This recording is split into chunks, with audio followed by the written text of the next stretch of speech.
What's up, everybody, and welcome back to VEGA Conflict.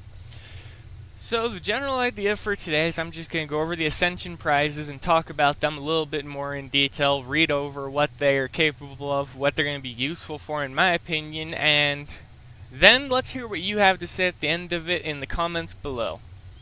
Let's jump right into it. So the upcoming event is the Ascension event, and we get the Vindicator Cutter. And for most of the stuff that I see in game, the cutter is going to be very, very useful. Not only just because of the harmonic chase thrusters, which if you looked at them, you realize you don't have to put them on a cutter. You can just put them on your guardians as well, because they're not restricted to just a cutter. And they do give the boosts of speed. You could also equip these on your paladin carrier. And the new repair time for it has happened for this, as I stated before. This is what it is, 44:55. Wow, only an hour and 10 minutes? Yeah, still not touching it. Only one I'd ever equip would be this guy. And it's not even worth it. That's just sad. Alright, Vindicator Cutter. Its base repair time, 45 minutes, 13 seconds. For 5,425 hit points. That's fine for most of the butt-naked fleets I build, so it's just fine. Max mass, 11,155 tons. Okay, that's actually quite usable for most of the stuff that I'd be doing with it. Maximum cargo, 1,431,500. Alright, that's quite a hefty amount, and I'm pretty sure as it gets upgraded through the mark system, it'll actually gain more. Not that I'm actually going to do that, because I'm not going to spend months at a time upgrading one ship at a time. Speed, 450, so standard for most of them. Right? Yeah, same with the Decimator. Turning, 25 degrees per second, 60 meters per second strafe. Alright, what else it got going for it? It has 50% alien resistance, 20% plasma resistance. It has +2 harmonic agility per ship. So a total fleet, if you don't put any of the additional harmonic chase thrusters on them, they would have 12 in total, but you could have a max of 24 if you put them in with the rest of the fleet. Or you could drop 1 point and go with the agility field generator for your carrier. Well, the better version, which is not available right now. It doesn't look like it's available in this event. We can still get the carrier and stuff, though, here. But you could also equip the thrusters on your carrier to increase the speed as well. Onto the bombardment torpedo level 2, of course. 144 DPS, a 10-degree spread, so it's got a fairly small area, so if you face-hug the target, most of your projectiles should hit them no matter what. The AoE is 500 meters. That's actually quite good. It'll be able to hit several targets if they bunch up too closely. Speed, 2,000 meters per second for a rocket. That's actually extremely low. It'll be able to reach its maximum distance of 4,000 meters in 2 seconds. If the target is stationary, it'd be even better.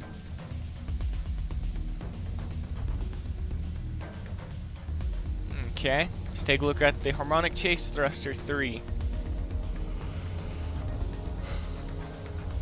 Heavy as always, 10% of the ship's mass. 90 plus meters per second forward thrust speed, that's alright. 7 degrees per second turn speed increase, alright. It reduces the strafe by 33%, and I mean, these can't strafe to begin with, they're suicide ships, we all know it.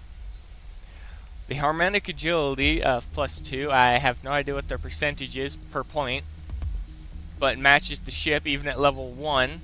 So even if you don't want to put the max level on, if you can't get the additional million for the 3,800,000 to pick up the top gear here, and I don't even have armor or shields for him, so I would actually need a lot. So I'm going to be farming my butt off during the upcoming event.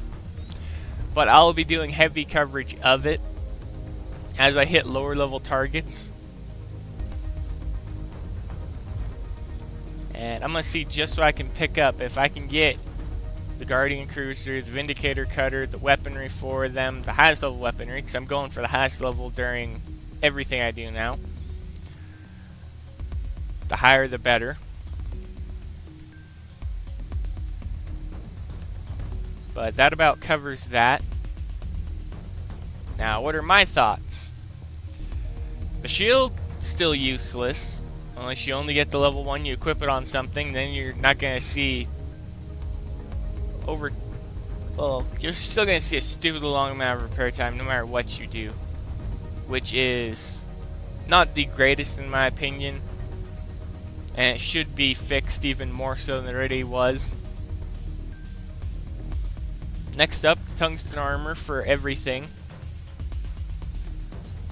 Am I mistaken, or does it have a better repair ratio than the Xeno armor? Let's see here. Talonite armor. No, it has about the same.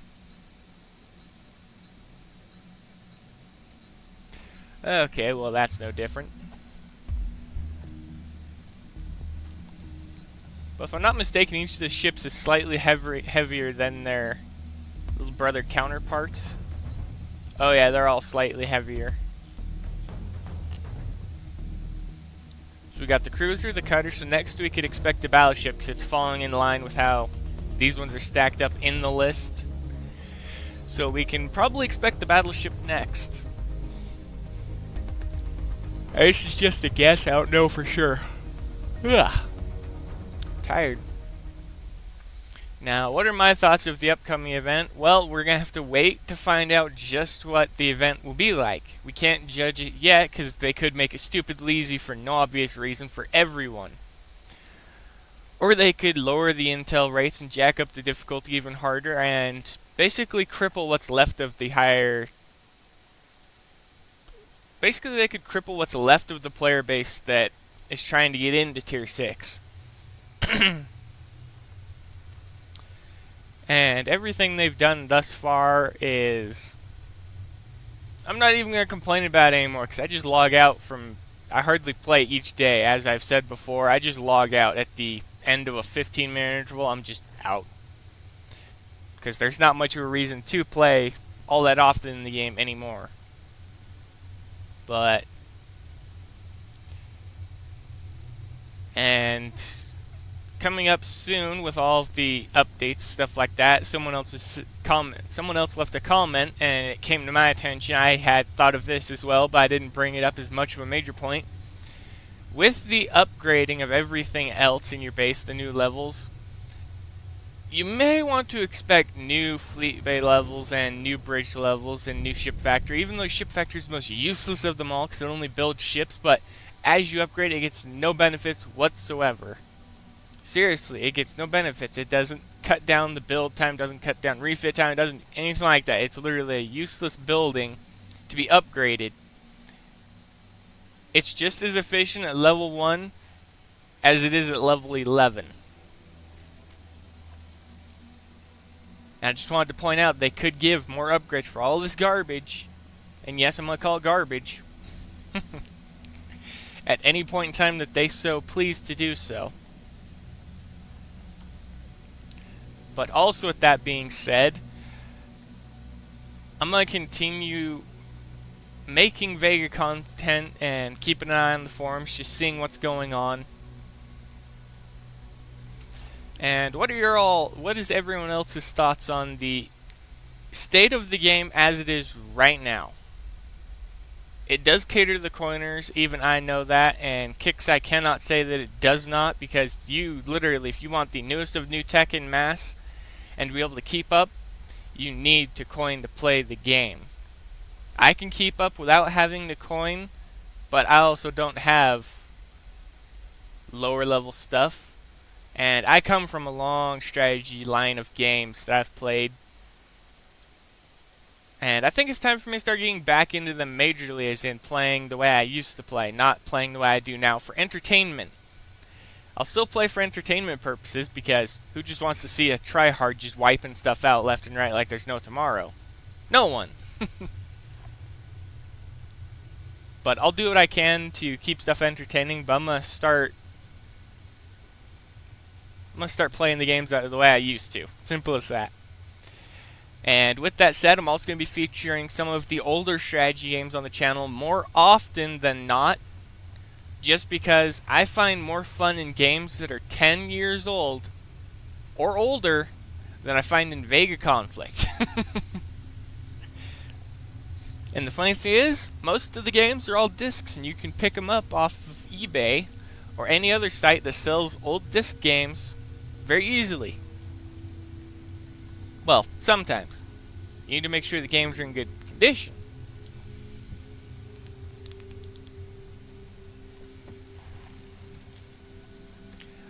But with that said, what are your thoughts on VEGA? What are your thoughts on the general state of the game? And what are all of your thoughts on where the game is going? Do you think the game is going to utterly fail in the next year or half a year? Do you think it's going to continue on? I would really like to know, so feel free to leave that in the comments below. And as always, I will see you all in the next video. And the next video will most likely be Age of Mythology, the extended edition. And you can get that through Steam for I think 20 bucks or $15. If not, it's more or less. I don't know the exact amount, but I've had it in my list forever, and I do play it on and off on the side, as well as other games. And I've played Maelstrom on the channel before, but I'm going to play it a little bit more. And I'm going to go over the campaign of some of the games with you all around, because they're old enough that most of you who still play the game already know the campaign. Those of you who don't know the game's name, but have seen it before but never seen the campaign, I'll show you the campaigns. So I'll do gameplay playthroughs of the campaigns, as well as normal skirmish gameplay, stuff like that. So it'll just be bonus content that I'll probably record during the course of the week, but it'll be released on the weekend. So I won't be doing anything on the weekend like I normally do, but you'll get content then. But that's it, and once again, I'll see you all later.